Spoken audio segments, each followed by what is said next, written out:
Baik, bismillahirrahmanirrahim. Assalamualaikum warahmatullahi wabarakatuh. Perkenalkan, nama saya Farid Muhammad Hasan dari Prodi Akuntansi Lembaga Keuangan Syariah. Di video kali ini saya akan membacakan hasil resume yang telah saya rangkum dari materi yang telah dipelajari di kelas perpajakan. Baik, langsung saja. Materi pertama yaitu kepatuhan wajib pajak. Kepatuhan wajib pajak merupakan pemenuhan kewajiban perpajakan yang dilakukan oleh pembayar pajak dalam rangka memberikan kontribusi bagi pembangunan negara yang diharapkan dalam pemenuhannya dilakukan secara sukarela. Jenis-jenis kepatuhan wajib pajak ada dua, yaitu kepatuhan formal dan kepatuhan material. Kepatuhan formal ialah suatu keadaan di mana wajib pajak memenuhi kewajiban secara formal sesuai dengan ketentuan dalam Undang-Undang Perpajakan. Kepatuhan material ialah suatu keadaan di mana wajib pajak secara substantif atau hakikatnya memenuhi semua ketentuan material perpajakan, yaitu sesuai isi dan jiwa Undang-Undang Pajak. Kepatuhan material juga dapat meliputi kepatuhan formal. Kepatuhan wajib pajak dibagi menjadi dua bagian, yaitu faktor internal dan faktor eksternal. Faktor internalnya merupakan faktor yang berasal dari diri wajib pajak sendiri dan berhubungan dengan karakteristik individu yang menjadi pemicu dalam menjalankan kewajiban perpajakannya, misalnya sikap, norma subjektif, dan kontrol keperilakuan. Berbeda dengan faktor internal, faktor eksternal adalah faktor yang berasal dari luar diri wajib pajak, seperti situasi di lingkungan di sekitar wajib pajak.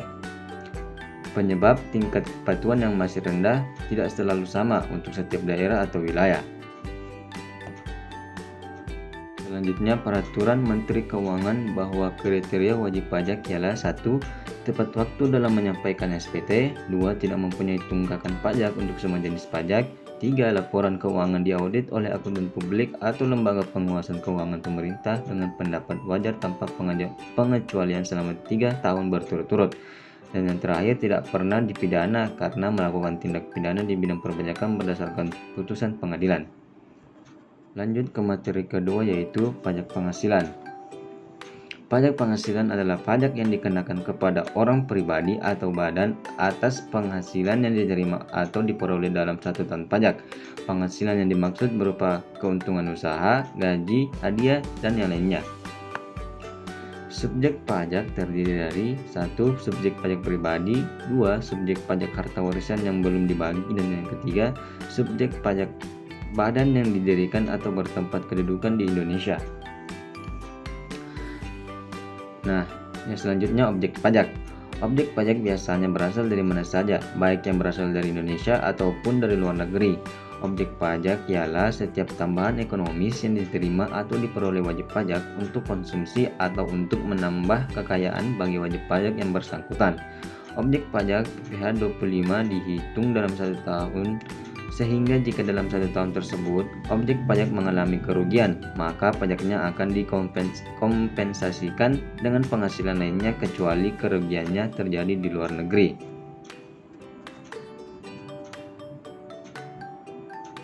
Lanjut ke materi ketiga, yaitu pajak penghasilan atau PPh. Apa itu pajak penghasilan? Pajak penghasilan atau PPh adalah pajak yang dibebankan atas suatu penghasilan yang diperoleh wajib pajak, baik yang berasal dari Indonesia maupun dari luar negeri. Dasar hukum PPh adalah Undang-Undang Nomor 7 Tahun 1983 tentang pajak penghasilan. Pajak berdasarkan golongan ada dua, yaitu pajak langsung dan pajak tidak langsung. Pajak langsung merupakan pajak yang harus dibayarkan atau ditanggung sendiri oleh wajib pajak yang bersangkutan dan tidak dapat dialihkan kepada pihak lain. Contohnya pajak penghasilan atau PPh. Dan kedua, pajak tidak langsung.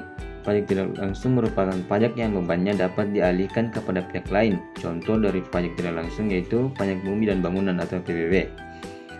Pajak berdasarkan sifat ada dua juga, yaitu pajak subjektif dan pajak objektif.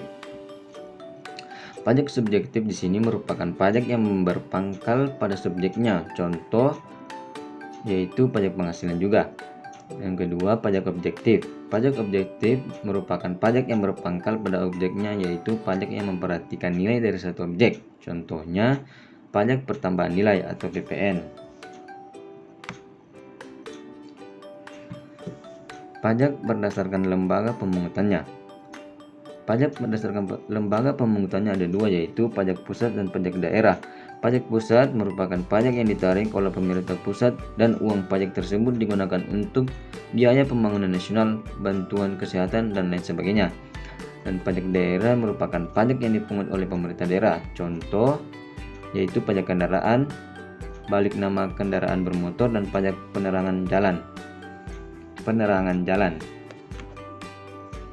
Faktor-faktor yang memengaruhi proyeksi penerimaan negara. Pertama, penetapan asumsi kondisi makroekonomi, yakni produk domestik bruto atau PDB, tingkat pertumbuhan ekonomi, tingkat inflasi year on year, nilai tukar rata-rata rupiah terhadap dolar AS, tingkat suku bunga SPN atau surat perbendaharaan negara 3 bulan, harga minyak mentah dunia, lifting atau produksi minyak dan gas. Kedua, data penerimaan negara tahun-tahun sebelumnya atau melihat historis realisasi penerimaan negara baik dari pajak maupun cukai. Selanjutnya materi keempat yaitu pajak daerah. Pajak daerah adalah iuran wajib terhutang yang dilakukan oleh wajib pajak orang pribadi atau badan kepada daerah tanpa imbalan langsung yang seimbang. Fungsi-fungsi pajak daerah. Fungsi pertama yaitu fungsi anggaran, 2 fungsi stabilitas, 3 fungsi mengatur, dan terakhir fungsi retribusi dan pendapatan. Fungsi anggaran di sini sebagai bagian dari pendapatan asli daerah, digunakan untuk pendanaan rutin sebagai belanja pegawai, belanja barang, pemeliharaan pembangunan, dan juga sebagai tabungan pemerintah daerah. Kedua, fungsi mengatur. Di sini dana dari pajak daerah dapat digunakan sebagai salah satu alat untuk mencapai tujuan ekonomi pemerintahan dan mengurangi masalah ekonomi. Yang ketiga, fungsi stabilitas. Fungsi stabilitas di sini mengatasi laju inflasi maupun deflasi. Dan yang terakhir, fungsi retribusi dan pendapatan. Jenis-jenis pajak daerah menurut Undang-Undang Nomor 28 Tahun 2009 ada dua, yaitu pajak provinsi dan kedua pajak kabupaten atau kota. Kriteria pemungutan pajak daerah. Yang pertama yaitu sifatnya pajak dan bukan retribusi. 2. Potensi memadai. 3. Berdampak ekonomi positif. 4. Objek pajak terletak atau terdapat di wilayah kabupaten atau kota yang bersangkutan dan mempunyai mobilitas yang cukup rendah. Kelima, memperhatikan aspek keadilan dan kemampuan masyarakat. Yang keenam, objek dan dasar pengenaan pajak tidak bertentangan dengan kepentingan umum. Dan yang terakhir, menjaga kelestarian lingkungan. Materi yang kelima yaitu pajak negara.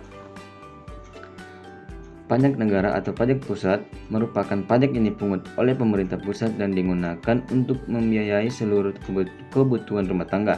Pemungutan pajak negara memiliki tujuan pemerataan penghasilan bagi pemerintah daerah di Indonesia. Adapun fungsi pajak bagi pembangunan negara itu ada 4. Yang 1, fungsi anggaran, 2, fungsi stabilitas, fungsi pemerataan, dan pajak regulasi. Fungsi anggaran di sini sebagai pendapatan negara. Pajak digunakan untuk membiayai anggaran atau pengeluaran negara yang berkaitan dengan pembangunan. Fungsi stabilisasi. Salah satu contoh fungsi tersebut terlihat ketika nilai tukar rupiah mengalami penurunan terhadap dolar Amerika Serikat. Yang ketiga, fungsi pemerataan dapat digunakan untuk menyeimbangkan dan menyesuaikan antara pembagian pendapatan dan kesejahteraan masyarakat. Dan yang terakhir, pajak regulasi. Di sini pemerintah dapat mengatur pertumbuhan ekonomi lewat kebijaksanaan pajak. Artinya, pajak dapat digunakan sebagai alat dalam mencapai tujuan.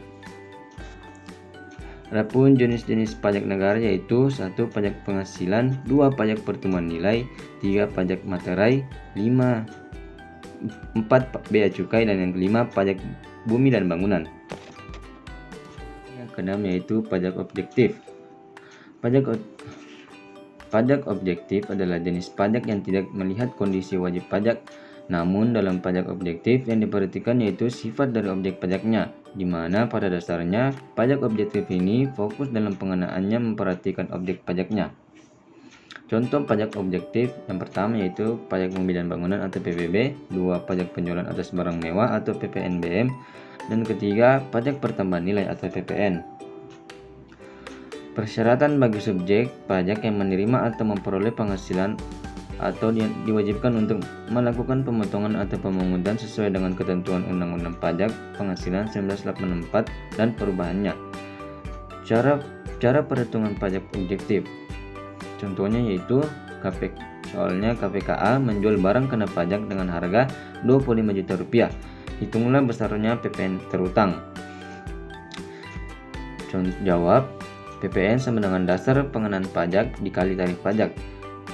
Dasar pengenaan pajak 25 juta rupiah dikali tarif pajak 10% dan hasilnya 2.500.000 rupiah.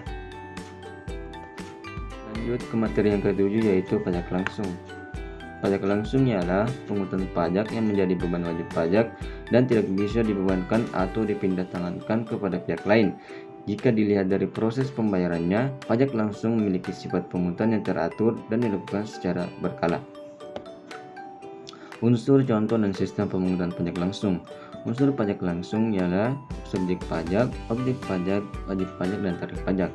Contoh pajak langsung yaitu pajak bumi dan bangunan, pajak penghasilan, dan pajak kendaraan bermotor. Sistem pemungutan pajak langsung ada 3 yaitu Self-Assessment System, Official Assessment System, dan Withholding System. Self-Assessment System ialah sistem penentuan pajak yang membebankan penentuan besaran pajak yang perlu dibayarkan oleh wajib pajak yang bersangkutan secara mandiri. Yang kedua, Official Assessment System adalah sistem pemungutan pajak yang membebankan wewenang untuk menentukan besarnya pajak terutang pada fiskus atau aparat perpajakan sebagai pemungut pajak kepada seorang wajib pajak. Yang terakhir, Withholding System. Pada sistem ini, besarnya pajak biasanya dihitung oleh pihak ketiga, bukan mereka wajib pajak dan bukan juga aparat pajak atau fiskus. Lanjut ke materi yang terakhir yaitu pencatatan dan pembukuan UMKM. Pembukuan merupakan dasar dari sistem akuntansi sebuah usaha bisnis.